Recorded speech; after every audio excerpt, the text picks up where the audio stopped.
গতকাল আমাদের prime minister Narendra Modi তিনি একটা বেশ বড় রকমের অ্যাপিল করেছেন দেশের জনগণের কাছে, এবং সেই অ্যাপিলটা হচ্ছে পেট্রোল ডিজেল জাতীয় যে সমস্ত অ্যাক্টিভিটি বা অহেতুক আমরা যে খরচা করি বা এলএনজির যে খরচাটা করছি বা এলপিজির যে রান্না বান্না করা হচ্ছে, এই প্রত্যেকটা জিনিসের প্রতি ব্যবহারটা উনি কিছুটা কমাতে বলেছেন। এবং এর সাথে সাথে ওনার যেটা বক্তব্য যে সোনার কেনা থেকেও কিছুটা বিরত থাকতে তিনি বলেছেন।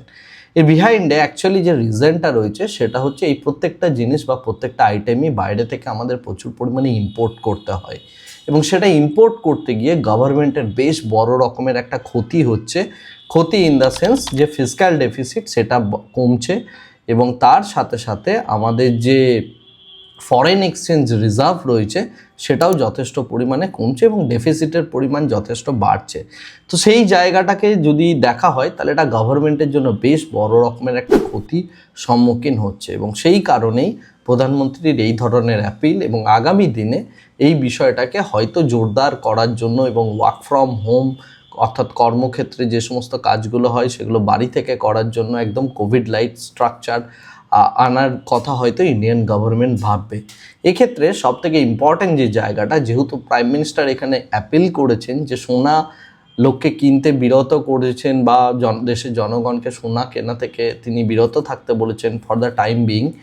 তো সেই জায়গা থেকে দেখতে গেলে আজকের ডেটে আপনি যদি দেখেন টাইটান এবং কল্যাণ জুয়েলার্সের যে শেয়ারগুলো রয়েছে অর্থাৎ জুয়েলারি সেগমেন্টের যে শেয়ারগুলো রয়েছে সেগুলো কিন্তু ভয়ানক একটা পতন লক্ষ্য করা গিয়েছে।